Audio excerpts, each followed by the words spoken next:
I just want to say real quick, I just watched it this morning and I thought this movie was a hoot. I was laughing the whole time. I thought it was so much fun. So congratulations on this one too. Thank you so much. I appreciate that. Mm, for sure.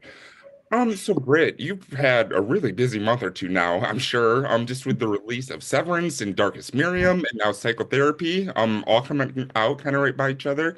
I'm just kind of wondering if you can tell me a little bit about what stood out to you about this project, kind of what made you want to be part of this one, and kind of what kind of was going through your mind when you were reading the script for the first time. Yeah, I loved this script, and then I loved Tolga when I met him.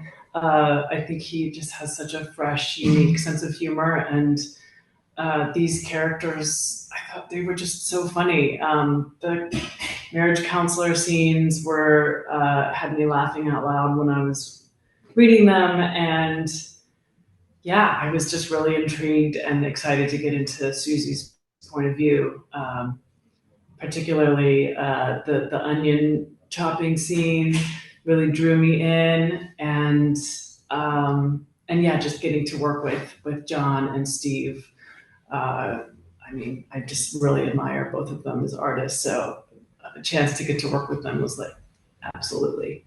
Oh, totally, totally. I was going to bring up the onion chopping scene too because I thought that part was brilliant, and I kind of just going off that, I wanted to ask you how you kind of go about preparing for a role like this or kind of getting into this character because Susie kind of shifts throughout the movie. Like during the onion scene, like she's very sad and kind of unsatisfied with her life, it seems like. But the more it goes on, the more you kind of lean into the dry humor. And then at the end, like you kind of reveal some stuff when you're talking to John. So how do you kind of like balance all that when you're trying to get into characters since there's so much kind of going on with Susie? Hmm. Well, this is a film that we got to make in New York City, which I love. I love the city. I live here, and I think New York City is like part of these characters. It's where they are, and so that informs a lot. Also, just Susie's dynamic with Keane, and John and I have worked together before, so finding that dynamic was really fun.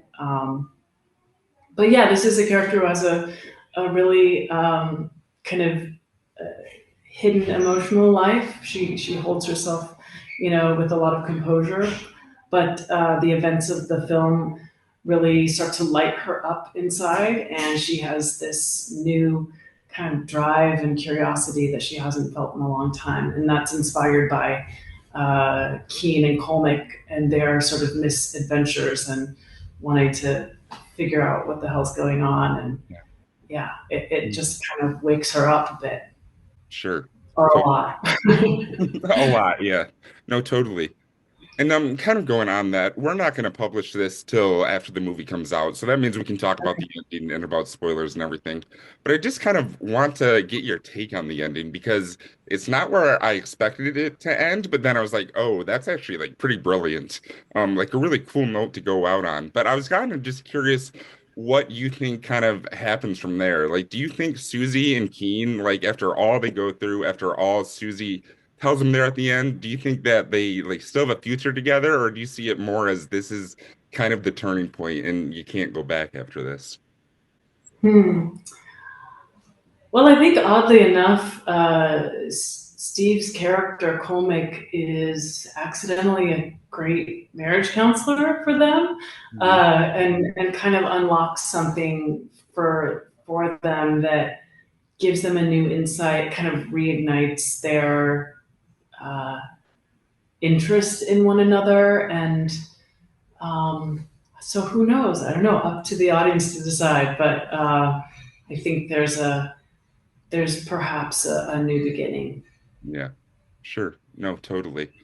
And Yansha also mentioned the marriage counseling scenes. I just wanted to ask you about that too, because they are so much fun to watch. And the three of you just kind of bouncing back and forth, especially that first one when you're looking at the cat thing. I was laughing Yeah. time. So just kind of what was it like filming those moments? Like, was it as fun to film it as it was to watch it, or is it like actually kind of hard to like really lock in and kind of play off each other like that? No, I mean it was so fun. There were basically four of us there: Steve, John, and Ada the cat.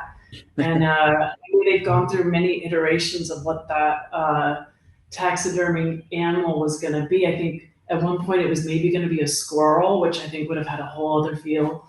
But yeah, to see a cat, to be staring at a cat who has a baby doll arm, I mean, how much more inspiration could you need?